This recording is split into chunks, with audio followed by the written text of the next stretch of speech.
চট্টগ্রামে সিরিজের শেষ টি-20তে উইন্ডিজের কাছে 5 উইকেটে হেরে হোয়াইট ওয়াশ হলো বাংলাদেশ।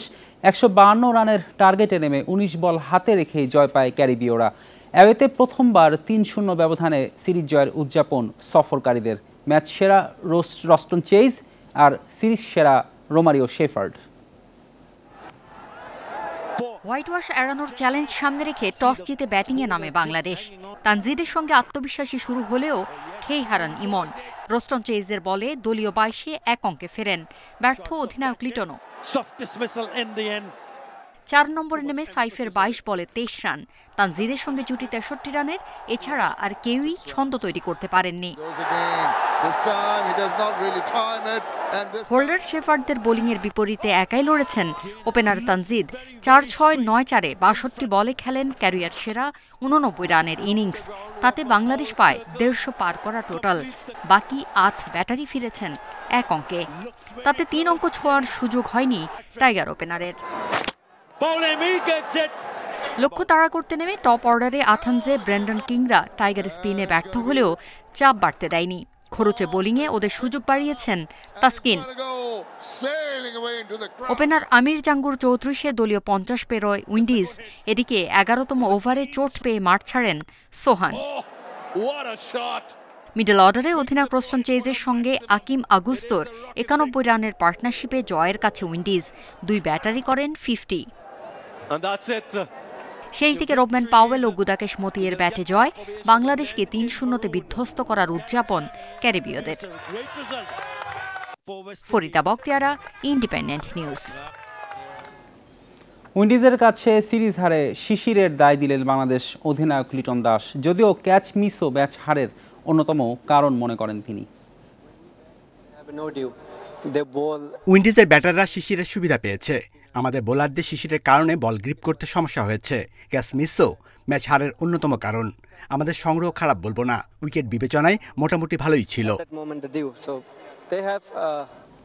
এ নিয়ে আরও জানাতে আমাদের সঙ্গে যোগ দিচ্ছেন সহকর্মী মাঝহারুল ইসলাম। মাঝহার, বাংলাদেশ অধিনায়ক লিটন দাস ম্যাচ হারের কারণ বললেন শিশির, কিন্তু আজকের ম্যাচে টস তো লিটনই জিতেছিলেন। লিটন তো জানতেন যে রাতের খেলা শিশির ফ্যাক্টর হতে পারে, তাহলে উনি আগে ফিল্ডিং কেন নিলেন না? মানে এটা হাস্যকর মনে হয়েছে আমাদের কাছেও যখন প্রেস কনফারেন্সে বলছিলেন। এবং আগের 2 ম্যাচে তো বাংলাদেশ দলই চেস করেছে না। যদি এমনটা হতো যে বাংলাদেশ দল সেই সুবিধা পায়নি, তাহলে তো বাংলাদেশ দল সিরিজ জিততে পারতো। যদি ওরা ডিউ ফ্যাক্টর থেকে সুবিধা পেয়ে থাকে আজকে একদিন আগে, তাহলে বাংলাদেশ পায়নি। মানে এর থেকেও তো কম রান চেস করতে হচ্ছে বাংলাদেশকে। 149 এবং 165 রান চেস করতে হয়েছে। তাহলে বাংলাদেশ তো ইজিলি জিততে পারতো। আসল কথা, বাংলাদেশ দল সেখানে নয় খারাপ খেলেছে এক কথায়, সেটা স্বীকার করতে চাইছেন। একটা অজুহাত বলতে পারেন আপনি, এবং আমার কাছে মনে হচ্ছে একটা অজুহাত ছাড়া কিছুই নয়। কারণ ডিউ ফ্যাক্টর অবশ্যই ছিল। আপনি যে প্রশ্ন করেছেন তার টস দিত ফিল্ডিং নিত বাংলাদেশ দল যদি বুঝতো। আর যদি না বোঝে সেখানেও প্রশ্ন আসে যে উইকেট কন্ডিশন বাংলাদেশ দল বুঝবে না কেন? ঘরের মাঠ তো এটা বাংলাদেশের, বাংলাদেশ তো আগে বুঝবে উইকেট কেমন হবে, কন্ডিশন তো বাংলাদেশ আগে বুঝবে, ওয়েস্ট ইন্ডিজ তো বুঝবে না। তাহলে ওরা কিভাবে আগে বুঝে নিল, ওরা কিভাবে 3 জন স্পিনার নিল, ওরা কিভাবে চেস করলো? মাঝহার, আপনি শিশিরের অজুহাতের কথা বলছিলেন, আপনার মনে আছে কিনা আরব আমিরাতের বিপক্ষে যে বাংলাদেশ সিরিজ হারলো সেখানেও শিশিরের অজুহাত দিয়েছে।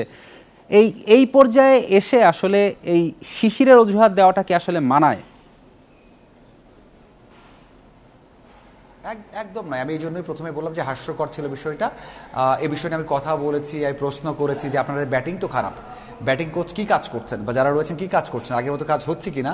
মানে এরকম কোশ্চেন করার পরে উত্তরটা সেরকম পাইনি যেটা পাওয়া আশা করেছিলাম। বলেছেন যে কোচিং স্টাফরা ভালো কাজ করছে এবং আমরা সেই কাজগুলো অ্যাপ্লাই করতে পারছি না, যেটা সবাই একটা দায় সারা উত্তর দেয় সেটাই দিয়েছেন। তবে আমার কাছে মনে হয়েছে যে বাংলাদেশ দল আসলে ভালো একটা প্রক্রিয়ার মধ্যে নেই। বাংলাদেশ দল যেদিন বোলাররা ভালো করে, যেদিন 130-35 রানে অল আউট করে দেয়, সেদিনই বেশিরভাগ সময় জয় পায়। যদিও পাকিস্তানের বিপক্ষে বাংলাদেশ দল সেই রানও করতে পারেনি এশিয়া কাপে। তো এটা একটা বড় একটা সমস্যা হয়ে দাঁড়িয়েছে।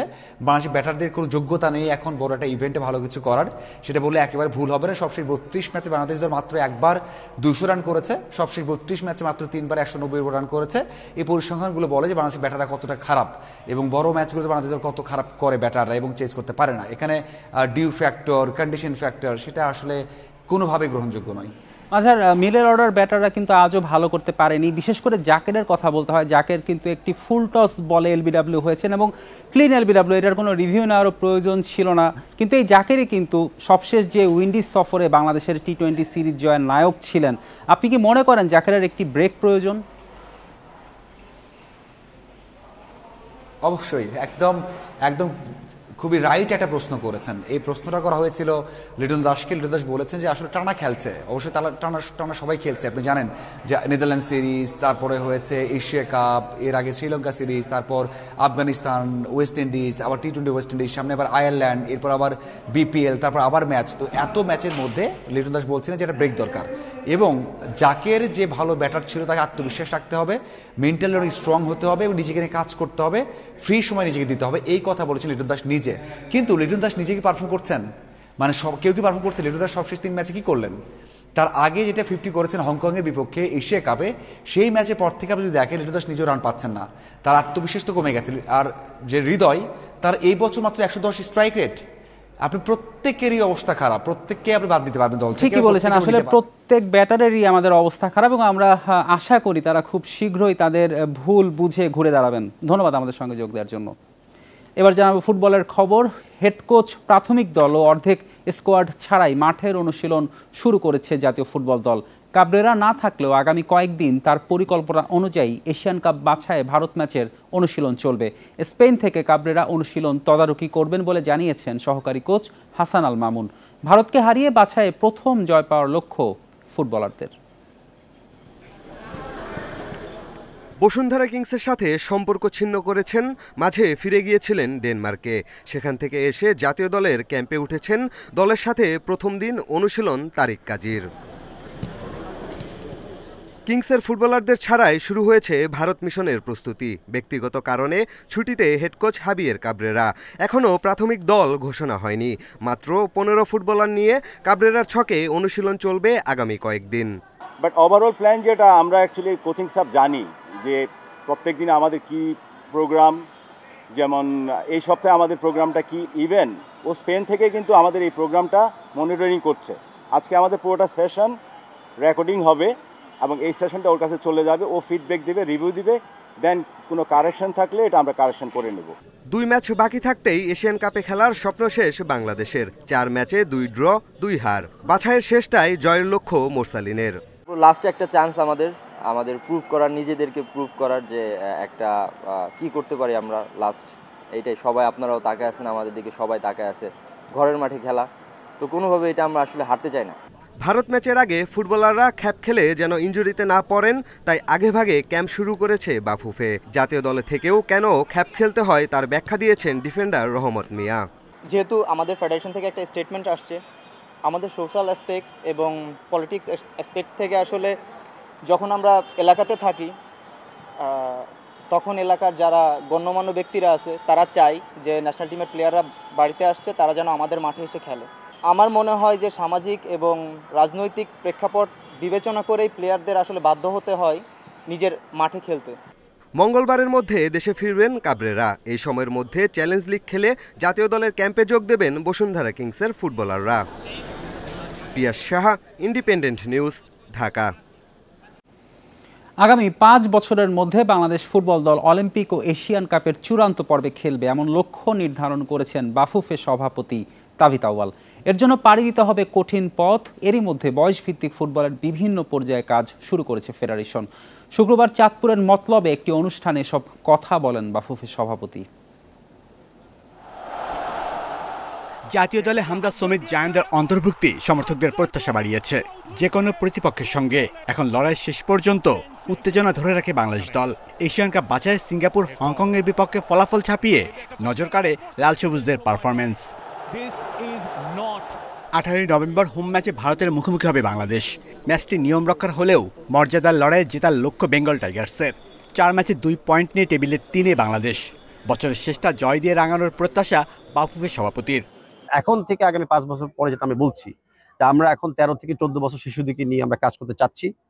অ্যাটলিস্ট আগামীতে যেন আমরা ডেফিনেটলি এশিয়া কাপে আমরা কোয়ালিফাই করতে পারি, আর অলিম্পিক্সে আমরা কোয়ালিফাই করতে পারি। দেশের ফুটবলে তৈরি হয়েছে নতুন জাগরণ। আগামী 5 বছরের মধ্যে বাংলাদেশকে অলিম্পিক ও এশিয়ান কাপের মূল পর্বে দেখতে চান বাফুফে বস। সেই লক্ষ্যে 13 ও 14 বছরের শিশুদের নিয়ে কাজ শুরু করেছে ফেডারেশন। তার স্বীকৃতিও মিলেছে। গ্রাসরুট অ্যাওয়ার্ডে এফসির ব্রোঞ্জ পুরস্কার পেয়েছে বাংলাদেশ। আমরা বিভিন্ন চরে বিভিন্ন ব্যাকওয়ার্ড গ্রামগুলোতে বা যেখানে কোনো কাঠামো অবকাঠামো নেই সেই সব জায়গায় আমরা যাব যেন খেলাটাকে ছড়িয়ে দিতে পারি। আর সেই সব জায়গা থেকে আমরা বিশ্বাস রাখি যে অনেক ট্যালেন্টেড ইয়াং প্লেয়াররা আছে, মেয়ে এবং ছেলে, তাদেরকে আমরা তুলে আনতে চাই, যেটার জন্য আমরা গ্রাসরুটস প্রোগ্রাম ডেভেলপ করছি। দেশের বিভিন্ন প্রান্ত থেকে প্রতিভাবান ফুটবলারদের তুলে আনতে জেলা ও উপজেলায় লীগ আয়োজনের পাশাপাশি স্কুল ফুটবল চালুর তাবিদ আউয়ালের। Independent news. এই ছিল আজকের যত খেলায় আমন্ত্রণ আমাদের পরের আয়োজনে।